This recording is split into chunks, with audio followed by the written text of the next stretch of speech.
Assalamualaikum warahmatullahi wabarakatuh. Bismillah, walhamdulillah, wassalatu wassalamu ala sayyidina wa maulana Muhammad ibni Abdillah wa ala alihi wa sahbihi wa man tabi'a sunnatahu wa jama'atah min yaumina hadha ila yaumin nahdah. Hadratul muhtaramin, para alim, para ulama, guru-guru kita semuanya, orang tua kita semuanya yang sangat kita muliakan, dan khususnya kepada para pecinta ilmu Allah Subhanahu wa taala, pecinta Rasulullah sallallahu alaihi wasallam.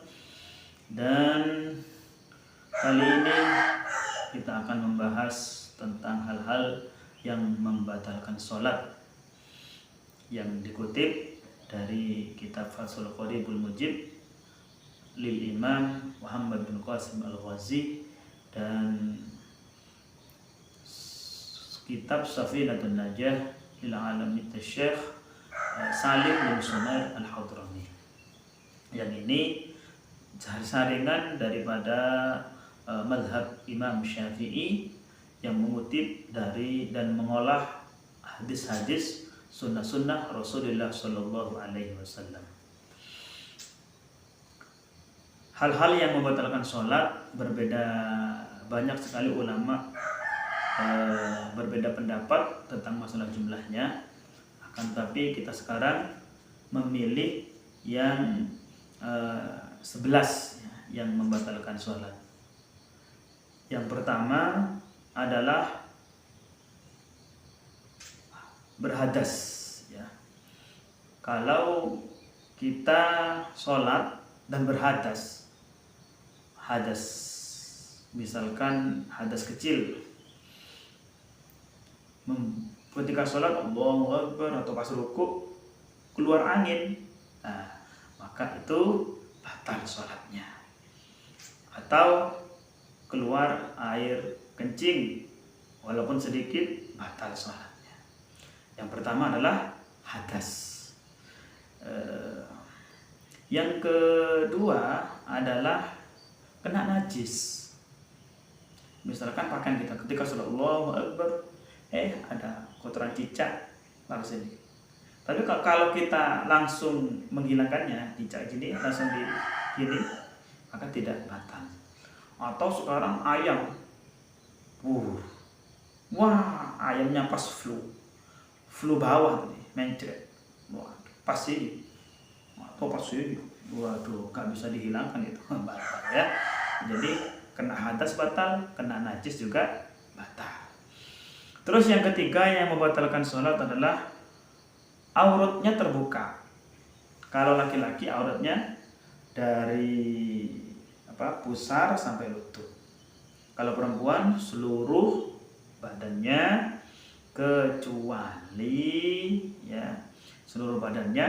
kecuali wajah dan telapak tangan, termasuk punggungnya.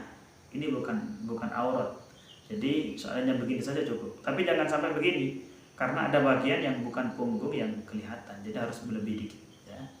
Nah, gini. Banyak ada talinya di sini ya, agar kalau perempuan mukena agar tidak ke sini, ya. Seandainya dilepas, perempuan misalkan lepas, kok begini tangannya, ini kalau tidak langsung ditutup lagi, maka ini batal. Misalkan begini terus sholat terus saja, batal. Laki-laki misalkan sarungan melorot, kena angin, tersingkap dari bawah gini, sampai, kalau itu langsung ditutup tidak batal. Tapi kalau dibiarkan saja, santai saja dibiarkan, ya, itu batal. Atau sobek pas aurat misalkan, itu batal. Jadi aurat terbuka itu batal, kecuali langsung ditutup. Yang keempat yang membatalkan sholat adalah berbicara atau komunikasi dengan orang lain yang memahamkan. Misalkan Allah Akbar ketika saya pinjam sandalnya ya, nah itu batal karena komunikasi. Jadi tidak boleh, apalagi bergurau, tertawa, hahaha, guru sama temannya, itu batal. Jadi komunikasi satu huruf saja, tapi komunikasi kepada orang lain yang memahamkan itu batal. Ya. Jadi tidak ada kaitannya dengan sholat, batal. Itu yang batalkan sholat. Ya. Jadi komunikasi atau hal yang lain atau isyarat, itu yang memahamkan itu batal. Ya. Yang kelima adalah makan atau minum. Jadi kalau misalkan makan atau minum, ketika kita sholat ada di bekas makan, keluar, tapi itu tadi sate, malah di gua ini sate makan dilek, batal. Atau tadi makan permen, habis permennya, tapi ketika sholat ada sisa permen yang mencair, kerasa manis, wah ini permen legend ini, emang kalau buat, batal. Itu maksud daripada makan dan minum. Yang selanjutnya yang nomor 6 adalah bergerak sampai 3 kali. Bergerak sampai 3 kali. Yang berturut-turut, ya, batal. Wah batal ini. Atau gini. Atau semua temannya gurau, itu batal. Gerakan 3 kali. Kalau jari saja ini tidak apa-apa, misalkan kau batal ya di sini, batal. Jadi gini aja. Walaupun 100 kali gak batal. Ya, karena cuma jari. Yang dihitung adalah anggota-anggota yang besar ya, yang panjang. Jadi, tapi kalau hanya jari gak jadi masalah. Jadi kalau gerakan lebih 3 kali batal. Termasuk kalau i'tidal sami Allahu liman hamidah, gini-gini tangannya batal. Atau menghindari sesuatu 3 kali batal. Atau ada soft di depannya maju, ya. Soft maju di depannya. Kalau kosong kan maju. Itu jangan sampai melangkah bergerak sampai 3 kali. Jadi 1, 2 berhenti. Terus 1, 2 baru masukin. Jadi jangan langsung maju. Jadi tidak boleh gerakan sampai 3 kali yang berturut-turut. Tapi kalau dipisah 1, 2 berhenti, 1, 2 berhenti. Atau misalkan kata lo, ini gak kuat, harus pakai ini. Ya silakan. 1, 2 berhenti. Lagi 1, 2. Itu ya. Jadi jangan sampai 3 kali gerakan. Nah, yang selanjutnya adalah menambah rukun, ya. Menambah rukun. Rukuk mestinya 1 kali, 2 kali. Zuhur mestinya 4 rakaat, 5 rakaat. Dengan sengaja, bukan karena lupa, batal. Ya, menambah rukun batal. Mentang-mentang aku iki lek 4 rakaat pahalin kurang, tak tambah wis. Wong yo zuhur 4 rakaat. Aku 5 rakaat. Batal, malah bukan baik itu, malah batal. Terus yang ke-8 adalah mendahului atau mengakhiri imam sampai 2 rukun. Mendahului gimana? Imam masih baca surat Bismillahirrahmanirrahim. Qul a'udzu birabbil falaq. Katanya makmumnya sampai imam. Taruh kursi. Subhana rabbiyal azim wa bihamdi subhana rabbil azim. Sami Allahu liman hamidah. Kan sudah 2 ya.